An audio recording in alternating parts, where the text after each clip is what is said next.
Welcome to Marvin's Marvelous Mechanical Museum. Marvin's Marvelous Mechanical Museum is a sensory overload.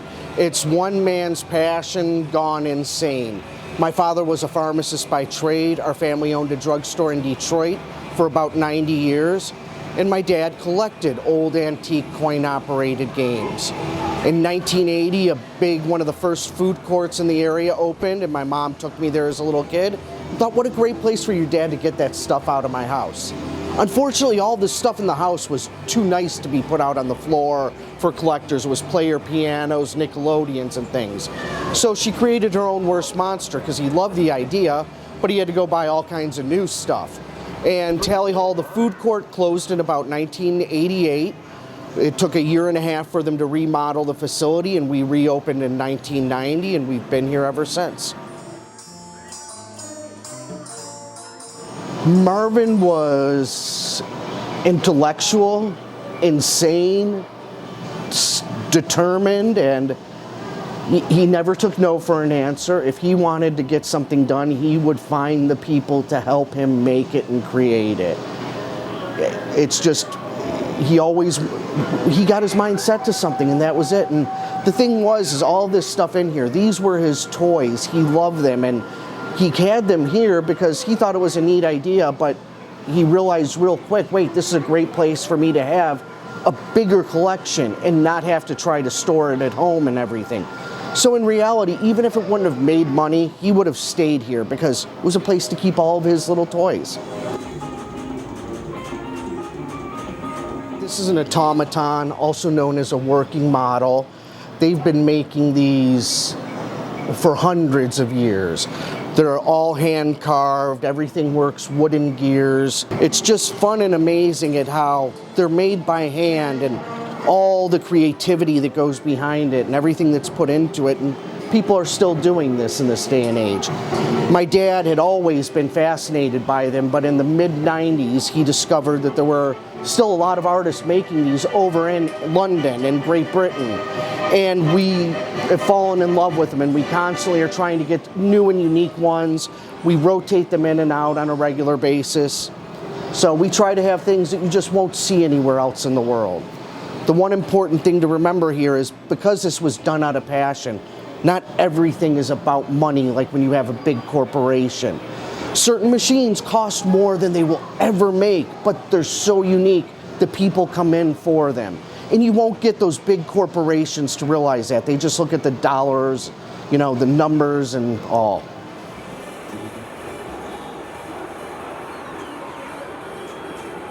This is P.T. Barnum's Cardiff Giant. This is actually P.T. Barnum's Cardiff Giant. It's not a reproduction or anything.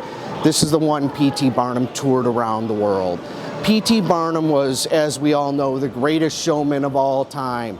And he heard a story about how some man in upstate New York had a barn digging party, because that's what you did for fun back in the and early 1900s. You helped your friends dig the foundation for their barn. And supposedly while digging the barn, they found this lost giant petrified human.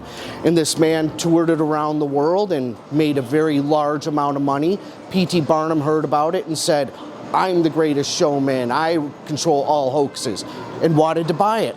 The man refused to sell it to him no matter what the price was. And by this point, people found out that it was all a hoax. But P.T. Barnum, not one to be undone, did the exact same thing. Had it created, buried it, had his friends dig it up and find it, and he toured it around the world. As I said, people already knew the original one was a fake, that it was a total hoax, but he made twice as much money in half the amount of time as the other man, just because of his name and his association. And my father loved P.T. Barnum. He was just obsessed with the circus from when he was a kid and the sideshows and all of that. And when he heard this was going up for auction, he just absolutely had to have it. So it's kind of tucked away in the corner, while in a place like a circus museum, it would be right in the middle of everything. But it was more about having it here, people coming in and getting to enjoy it. But, we needed to put the other stuff in the front row. So that's just kind of what's crazy about this place, is you have to look everywhere. You never know what you will find. We're 5,500 square feet. I have 40-foot ceilings in the back of the place, and there is something on almost every square inch of the wall in here.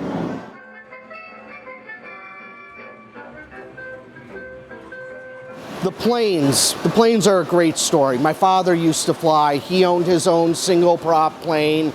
And when we were rebuilding here, his health was declining. He had a little bit of diabetes.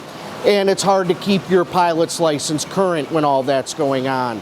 So he decided to stop flying, and he started buying planes to hang up in here everywhere when we were building the place. And one night after all the workers left, he was sitting here and he goes, you know what? Nobody wants to just look at a plane.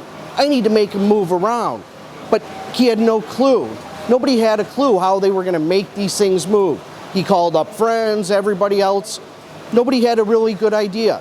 Then one day, my mom and him are at home on a Sunday. He hadn't left. My mom made him go get the dry cleaning, which he never does.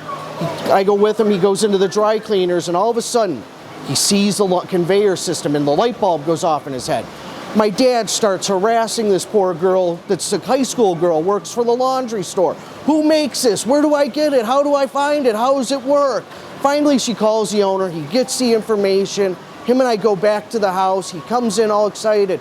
Gene, I figured it out. I'm going to be able to make the planes fly. This is how we're going to do it.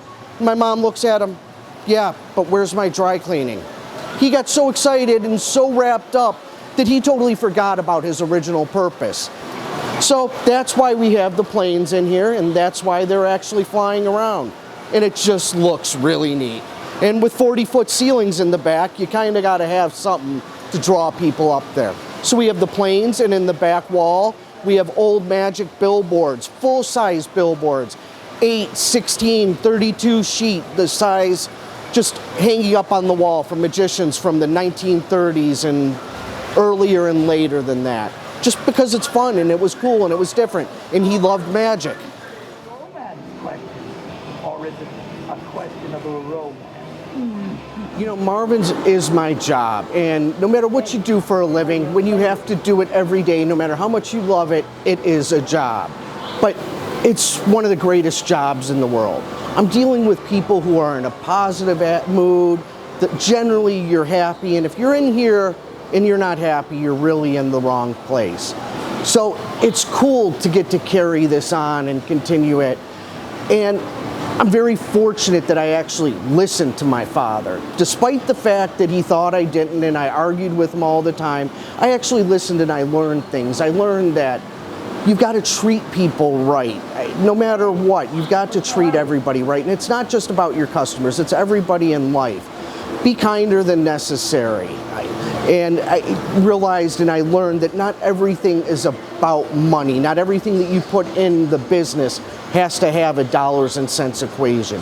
Certain things are just so unique that if you bring them in, people will come to see that and they'll enjoy the other stuff as well.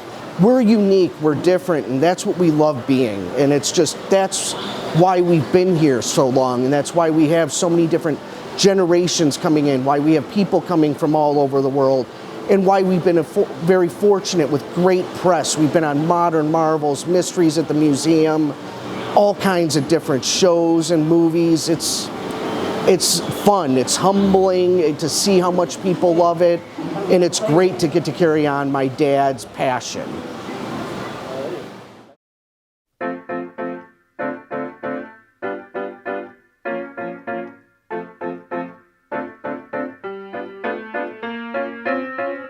Please don't just laugh and clap right now, this is serious, I'm not delirious. I've waited very patiently just to let you know who should run the show. Cause we all know these are the facts, nothing to retract, nothing to abstract. Concluding in the song, we'll say no one's better